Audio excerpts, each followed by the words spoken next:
కొన్నేళ్ల తర్వాత ఈ భూమిపైన మనుషులుండరని మీకు తెలుసా? ఏంటి నమ్మట్లేరా? మీరు నమ్మినా నమ్మకపోయినా ఇదే నిజం. ఇప్పటికే 30 ఏళ్ల నుండి ఈ భూ ప్రపంచంపై ఎన్నో మార్పులు చూసా. అదే కొన్ని వందల ఏళ్ల తర్వాత ఎలా ఉంటుందో తెలిస్తే దిమ్మ తిరిగిపోతుంది. అసలు ఫ్యూచర్ టెక్నాలజీ ఎలా ఉంటుంది, మనుషులు ఎక్కడ ఎలా ఉంటారో తెలుసా? ఆర్టిఫిషియల్ బ్లడ్ కూడా రాబోతుందని తెలుసా? దీంతో మనుషులు నిత్య యవ్వనంగా ఉంటారని తెలుసా? ప్రతి ఇంట్లో మనుషుల కన్నా రోబోలే ఎక్కువ ఉంటాయని, వాటితోనే శృంగారం చేసి పిల్లల్ని కనబోతున్నారని తెలుసా? మనుషులు టైం ట్రావెల్ కూడా చేస్తారని తెలుసా? కళ్ళు లేని వారు కూడా ప్రపంచాన్ని చూస్తారని తెలుసా? చివరికి ఈ భూమి ఏమవుతుందో తెలుసా? అసలు ఇవన్నీ వింటుంటే వింతగా అనిపిస్తుందా? అయితే 3023వ సంవత్సరంలో ఫ్యూచర్ ఎలా ఉంటుందో ఇప్పుడు మనం ఈ వీడియోలో చూడబోతున్నాం. ఫ్రెండ్స్, మనం పుట్టినప్పటి నుండి టెక్నాలజీ పరంగా ఎన్ని మార్పులు వస్తున్నాయో చూస్తూనే ఉన్నాం కదా. ఇక ఈ రోజుల్లో సైన్స్ అడ్వాన్స్ గా ఉండడం వల్ల మనం కూడా అడ్వాన్స్ థింగ్స్ తో ముందుకెళ్తున్నాం. ముఖ్యంగా స్మార్ట్ ఫోన్ ని చూస్తున్నట్లయితే ఆ చిన్న ఫోన్ ద్వారా మనం ప్రపంచాన్నే చూస్తున్నామని చెప్పాలి. ఎక్కడ ఏం జరుగుతుందో క్షణాల్లో తెలిసిపోతుంది. అంతేకాదు మనకు కావాల్సిన ఇన్ఫర్మేషన్ కూడా ఈజీగా తెలిసిపోతుంది.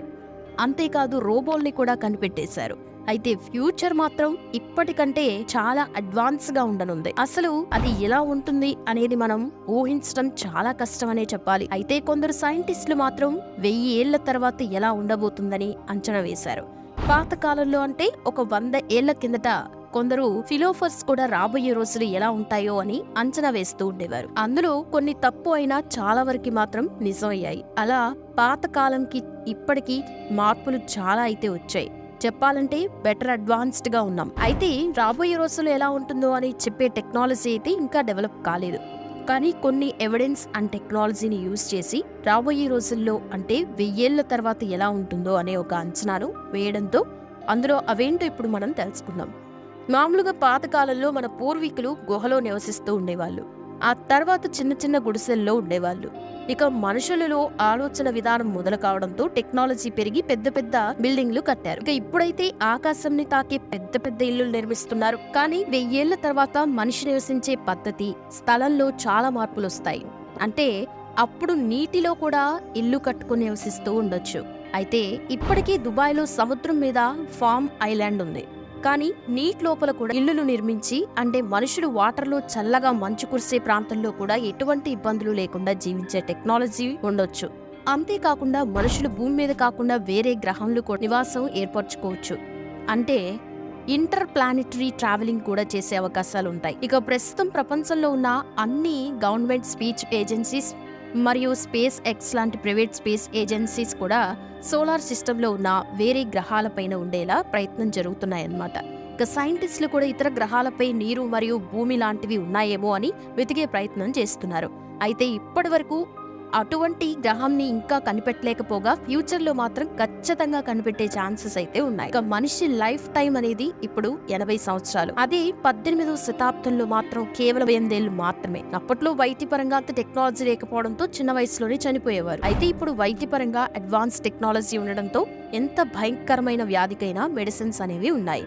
ఇక 1000 ఏళ్ల తర్వాత మాత్రం మనిషి లైఫ్ టైం అనేది 150 ఏళ్ల వరకు ఉండనుంది. అంతేకాదు ఇక ఆర్టిఫిషియల్ బ్లడ్ ని తయారు చేస్తారు. దీంతో ఈ బ్లడ్ ఎక్కించుకోవడం వల్ల అప్పటి ప్రజలు నిత్యం యంగ్ గా ఉంటారు. అంటే ఫ్యూచర్ లో నానో టెక్నాలజీ డెవలప్మెంట్ కావడం వల్ల మనుషులు ఇప్పటికంటే అడ్వాన్స్డ్ గా మారుతారు. ఇక 1000 ఏళ్ల తర్వాత ఎవరైతే గుడ్డి వాళ్ళు ఉంటారో వాళ్ళకి కూడా కళ్ళు కనిపించేలా చేస్తూ ఉండొచ్చు. అంటే కృత్రిమ కళ్ళని పెట్టే అవకాశాలు కూడా ఉంటాయి. ఇక ఇప్పుడు అక్కడక్కడ రోబోస్ అయితే ఉన్నాయి. కానీ 1000 ఏళ్ల తర్వాత రోబోస్ అనేవి ప్రతి మనిషి దగ్గర ఉంటూ వారి అవసరాలు తీరుస్తూ ఉంటాయి. దీంతో ప్రతి ఇంట్లో మనుషుల కంటే ఎక్కువగా రోబోలు ఉంటాయి. వీలైతే వాటితోనే పిల్లల్ని కనే టెక్నాలజీ కూడా తీసుకొస్తారేమో. ఇక ఇప్పుడు ట్రాఫిక్ ఎలా ఉందో ప్రత్యేకంగా చెప్పాల్సిన పని లేదు కదా. అంతేకాదు అడుగడుగునా బాగా యాక్సిడెంట్స్ కూడా జరుగుతూ ఉంటాయి. కానీ ఫ్యూచర్ లో పబ్లిక్ ట్రాన్స్పోర్ట్ సిస్టమ్ చాలా అడ్వాన్స్డ్ గా ఉంటుంది. ఏకంగా రోడ్ల మధ్య నుంచి ట్రాన్స్పోర్ట్ సదుపాయం కలుగుతుంది. రోడ్ల మీద రోడ్లు కూడా నిర్మిస్తారు. అంటే రోడ్లు కూడా అంతస్తుల్లాగా మారుతాయన్నమాట. ఇక ఎక్కువ దూరం ప్రయాణించడానికి ఎయిర్ కార్స్ కూడా ఉపయోగిస్తారు. ఏంటి వినడానికి ఆశ్చర్యంగా ఉంది కదా. అంటే 1000 ఏళ్ల తర్వాత టెక్నాలజీ అలా ఉంటుంది. ఇక పెద్ద పెద్ద భవనాల మధ్య నుండి ఎయిర్ ట్రాన్స్పోర్ట్, పబ్లిక్ ట్రాన్స్పోర్ట్ కూడా జరుగుతాయి.